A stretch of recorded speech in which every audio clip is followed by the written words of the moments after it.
श्रीमान् वेङ्कटनाथार्य विकार्किकेसरी वेदान्ताचार्यवर्गो मे सन्निधत्तां सदा हृदि यस्य वाक्प्रत्यपर्यन्ता यतिराजसरस्वती तस्मै वेदान्तगुरवे भूयो भूयो नमो नमः।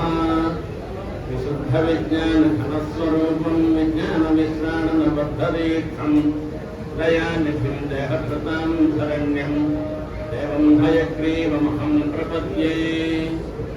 पितामहस्यापि पितामहाय प्रादेशसादेशफलप्रदाय श्रीभाष्यकारोत्तमदेशिकाय श्रीशैलपूर्णाय नमो நமஸ்தே.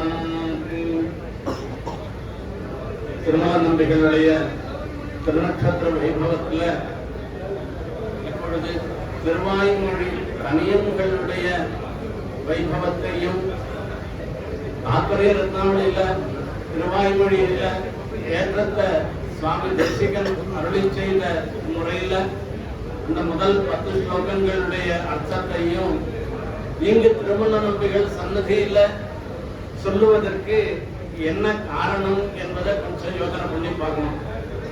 இந்த இடத்துல சொல்லாது வேற எங்கேயும் சொல்ல முடியாது, இங்கதான் சொல்லி ஆகணும்.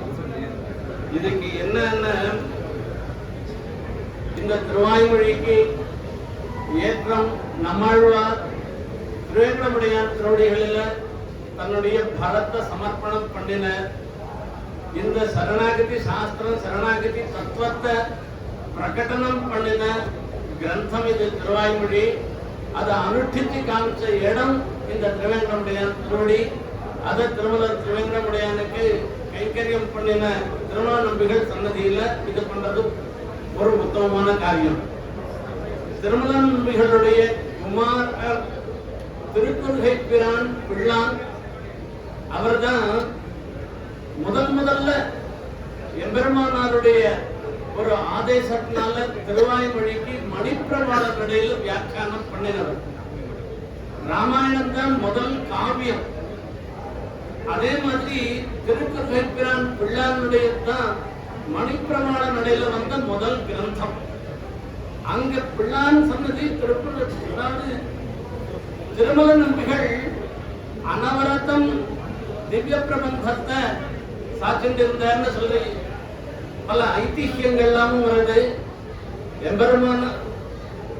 எம்பெருமானார் ஒரு சமயத்துல அவருடைய தமையனாரான எம்பார்னு சொல்லக்கூடியவருக்கு வேற மகாந்தரர்களோடு ஒரு தொடர்பு வரச்சே கூட அவர்களுக்கு பகவத் விஷயத்தை சொல்லிதான் பூவும் பூசணையும் தகுமோ அப்படின்னாக்கா அது பெருமாள் தவிர வேற யாருக்கும் தகாதுன்னு சொல்லி பண்ணினபடினால இந்த திருவாய்மொழியிலேயே ஈடுபட்டு இருந்ததுனால இந்த சன்னதியில இந்த உபன்யாசம் பண்றது ரொம்ப ஏற்றம்.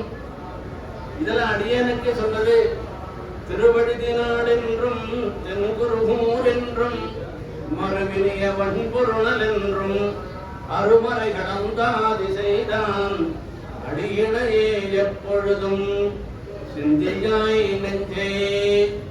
இந்த தனியன் மதுரகவி ஆழ்வார் அருளி செய்த தனியன். நாதமுனிகளுக்கு முற்பட்டவராக இருந்தாலும் கூட சம்ஸ்கிருத பாஷையில இருந்தபடினால பக்தாமிருதம்ன்ற தனியனை முதல்ல அனுசந்தானம் பண்றோம். அடுத்ததாக மதுரகவி ஆழ்வார் அருளி செய்த இந்த தனியனை அனுசந்தானம் பண்றோம்.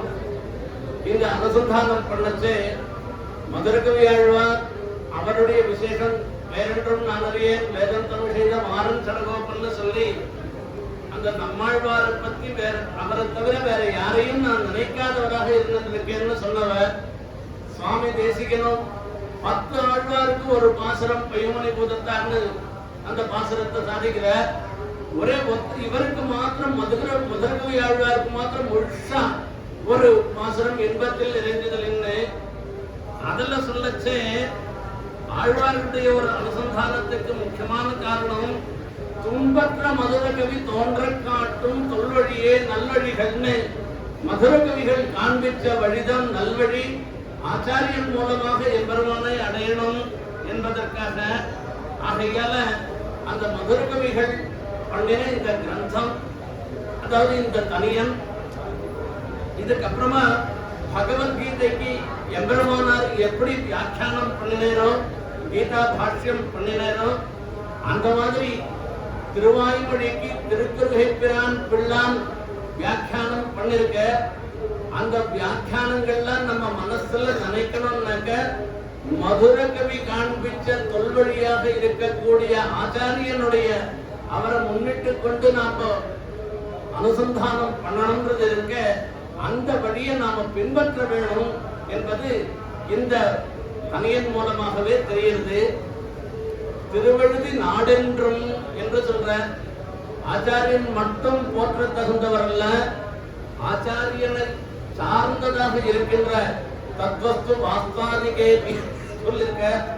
ஆச்சாரியனுடைய வஸ்துன்னு சொல்லச்சு ஆச்சாரியனுடைய குமாரர் அந்த மாதிரி அவரை சேர்ந்தவர்கள். வாஸ்துன்னு வியாக்கியானம் வாஸ்துன்னு சொல்லச்சு கிரகம், ஆராமன், கஷேத்திரம், வீடு முதலியவைங்கிறது. இன்னும் ஒரு பிரகாரம் கோடியே அதிகமாவே போயிட்டு அதுல எதுனாக்க ஆதார சக்தி கிரமத்துல ஸ்ரீவைகுண்ட லோகம், ஸ்ரீவைகுண்ட திவ்ய நகரம் அப்படின்னு எல்லாம் வரிசையா சொல்லிட்டு வர. வழுதி நாடுன்னு பாண்டிய தேசத்தை முதல்ல சொல்லிட்டு அதுக்கப்புறமா திருக்குறுகூர் நகரை சொல்லி அங்கு ஓடுகின்ற தாமிரபரணி நதியை சொல்லி இப்படி இந்த கிரமத்துல ஒரு அனுசந்தானம் இங்க அமைந்து திருவழுதி நாடு என்றும் இந்த வழுதி நாட்டுக்கு பாண்டிய நாட்டுக்கு என்ன ஏற்றம் என்று ஒரு பார்க்கணும். இங்க பாண்டிய நாட்டுல என்ன வேணும்னா ஆழ்வார் பரதத்துவ ஸ்தாபனம் பண்ணின இடம் இது பாண்டிய நாடு. பரதத்துவ ஸ்தாபனம் எங்க பண்ணணும்ன்றத கொஞ்சம் என்ன யோசனை பண்ணி பார்க்கணும்.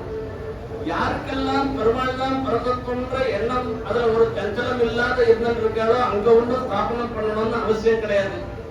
பாண்டிய நாட்டு ராஜாக்கள்லாம் ரொம்ப ரொம்ப சிறந்தவர்கள். அவர்கள்லாம் பரமசிவனுடைய பக்தர்களாக இருந்தாலும் அதுல பாண்டிய தேசத்து ஒரு சமயத்துல பாண்டிய தேசத்து ராஜா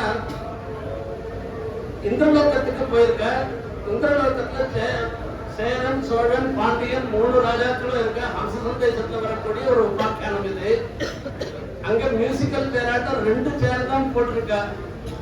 மீதி இன்னொரு சேர் வந்து இந்திரனுடைய சேர். சேரனும் சோழனும் முதல் சேர்ல 2 சேர்ல உட்கார்ந்துட்டா. பாண்டியன் வந்து பார்த்தாக்க தனக்கு சேர் இல்ல, இந்திரனுடைய சேர் ஒன்றுதான் இருக்கேன்னு பார்த்தா. ஒன்னும் பயப்படவே இல்லை, நேரம் போய் இந்திரனுடைய சேர்ல போய் உட்கார்ந்துட்டானா. ஆனா லோகத்துல இருக்கிறவா யாருமே ஆத்மோன்னத்தின் பர நிகழ்ச்சம் அபீகமாச்சன்னு தனக்கு உயர்ந்தவனாக தான் உயர்ந்தவனாக இருக்கிறதோட கூட இல்லாத மீதி பேர்லாம் தன்னை காட்டிலும் குறவா இருக்கணும்னு தான் ஆசைப்படுவான். யாருக்கான வித்வானுக்கு சம்பாவனை பண்ணாக்க தனக்கு சம்பாவனை பண்றது கேட்கலாம் 1 ரூபாயான மீதி பேருக்கெல்லாம் குறவா பண்ணா இவாளுக்கு சந்தோஷமா இருந்திருக்கும். ஆத்மோன்னத்தின் பர நிகழ்ச்சம் அபீகம், இது தேசிகனுடைய வார்த்தை, நம்ம வார்த்தை இல்ல, தேவலி தத்துவத்தில சாதிக்கிறார்.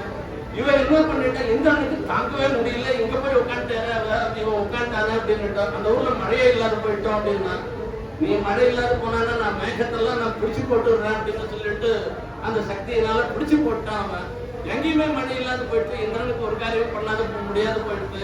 ஆகையால் அந்த பாண்டிய தேசத்துல மீதி அதாவது எம்பெருமான் தான் பரதத்துவன்ற ஒரு எண்ணம் இல்லாமல் மீதி பேரை கூட பரதத்துவமாக எண்ணிந்து இருந்த ஒரு தேசத்துல பெரியாழ்வார் ஸ்தாபனம் பண்ணின.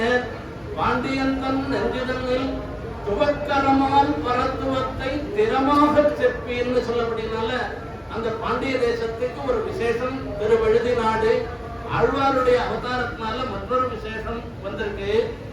தென்குருகூர் என்று சொல்லச்சு அந்த திவ்ய தேசத்தினுடைய ஏற்றத்தை சொல்ற. அதுல அந்த குருகூர்னு சொல்லச்சேயே ஆழ்வாருக்கு நாக்குல ஒரு ரசம் ஓடுறதும் என்னன்னா, போட்டு வாசல்ல போகச்சேயே நமக்கு அந்த லட்டு வாசனை அடிச்சதுன்னாக்க நாக்குல ரசம் ஓடுறது. இவருக்கு என்ன பண்றது அப்படின்னா, அந்த கண்ணனுடைய பெருமானுடைய விருத்தாந்தங்களை சொல்லச்சேயே அவருக்கு ஒரு ரசம் வரா மாதிரி, எல்லாருக்கும் ஒரு அதுல ஒரு அனுபவம் வரா மாதிரி தென்குருகூர்னு சொன்ன உடனே நாக்குல ஒரு ரசம் வருது அப்படின்னு ஆழ்வாரே மதுரகவி ஆழ்வார் சாதிச்சிருக்க. அப்படிப்பட்ட ஒரு தென்குருகூர் அது. அந்த தென்குருகூர்ல சொல்லச்சே ஆழ்வாருக்கு சட்டாரி, அந்த அபிஜித விஷயாந்த சட்டாரேன்னு சொல்லச்சு அந்த நம்மாழ்வாரை தவிர வேற ஒருத்தர் ஸ்துத்திய ஸ்தோத்திரம் பண்ண தகுந்தவர் இல்லைன்னு அவர் நினைக்கிறவர். நம்மாழ்வாருடைய திவ்ய பிரபந்தம் தவிர வேற ஒன்றும் ஏற்றம் பெற்றது வேற எதுவும் இல்லைன்னு நினைக்கிறவர் சகாரேன்றதுக்கு அதே மாதிரி நம்மாழ்வாருடைய குணத்தினால அவரிடத்திலேயே ஈடுபாடு கொண்டு அவருக்கு தாசனாக சேஷனாக ஆனவர் இந்த தென்குருகூர்ன்ற சப்தத்துல அத பல இடங்கள்ல பிரயோகம் பண்றார். அவர் தென்குருகூர் நகரான் வழுதி வளநாடன் அப்படிங்கறதெல்லாம் ஆழ்வாரே அனுசந்தானம் பண்றது மாத்திரம் இல்லாத கண்ணினும் செலுத்தாம்பல 7 பாசுரங்களை குருகூர் குருகூர்ன்ற சப்தத்தை சொல்லி அதுவே அவருக்கு ஒரு சந்தோஷத்தை கொடுக்கிறது. அப்படி ஒரு விஷயம் இங்க தென்குருகூர்ல எழுந்தருளினவர் அதை நினைக்கச்சே மறுவினிய வன்பொருணல் என்றொன்று அந்த குருகூருக்கு இன்னொரு ஒரு ஏற்றம் இருந்திருக்கு. அங்கதான் பொருணல்னு சொல்லக்கூடியதாக இருந்திருக்கிற தாமிரபரணி நதி ஓடுறது. அந்த தாமிரபரணி நதின்றது தென்தேசத்துல இருக்கக்கூடிய பல நதிகளை பத்தி புராணங்கள்ல சொல்லச்சே தாமிரபரணி நதியற்ற கிருதமாலா பயஸ்வினி காவேரீச்ச மகாபாகா பிரதீச்ச மகாநதி இப்படி 7 நதிகளை சொல்லிட்டு ஆழ்வார்கள்லாம் அவதரித்த ஸ்தலங்கள். அந்த ஸ்தலங்களை சொல்லிட்டு இந்த இடத்துல இந்த நதி ஜலத்தை யாரெல்லாம் பானம் பண்றவாளா இருக்காளோ ஏ பிபந்த் ஜலம் தாசாம் மனுஜோ மனுஜேஸ்வரா பிராயோ பக்தா பகவதி வாசுதேவே இவர்கள் எல்லாம் எம்பெருமானிடத்துல பக்தர்களாக ஆகின்றனர் என்று சொல்லுகின்றார். ஆகையால இந்த ஏற்றமே தாமிரபரணி நதிக்கு ஏற்றத்தை சொல்லி சொல்ற மறுவினிய வன்பொருணல் அப்படின்னு சொல்லுச்சு. மருவு அப்படின்றது ரசம்னு சொல்றது. ரசோவை சகான்றது அந்த பெருமாளதான் ரசோவை சகான்னு சொல்லி ரசமா சொல்ற அந்த ரசத்தை அனுபவிக்க கூடியதாக இருந்திருக்கிற தாமிரபரணி நதியில் தீரத்துல சென்று அப்பேற்பட்ட அந்த எம்பெருமானை அந்த நம்மாழ்வாருடைய திருவடிதான் சொல்லி சொல்லணும். இது அன்குருகூர் ஏறு அவரை சொல்லச்சு அருமறைகள் அங்காதி செய்தான் அடியினையே எப்பொழுதும் சிந்தியாய் நெஞ்சே அருமறைகள் அங்காதி செய்தான் 4 வேதங்கள் அது அங்காதியாக பண்ணிருக்கேன். நம்மாழ்வாருடைய பிரபந்தம் 4 பிரபந்தங்களும் 4 வேதங்களுடைய சாரம்.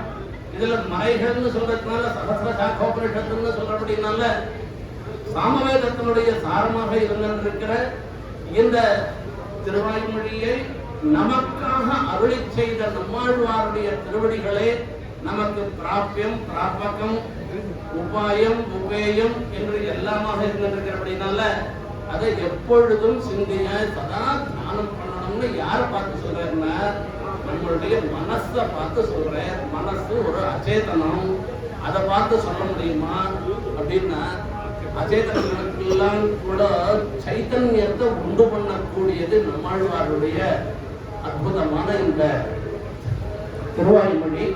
அதை மனசுல நினைச்சுட்டு அங்க சிந்தையாய் அப்படின்னு சொல்லி நெஞ்சேன்னு சொல்லி எப்பொழுதும் சிந்திக்கணும்ன்றத சொல்லி சொன்னார்.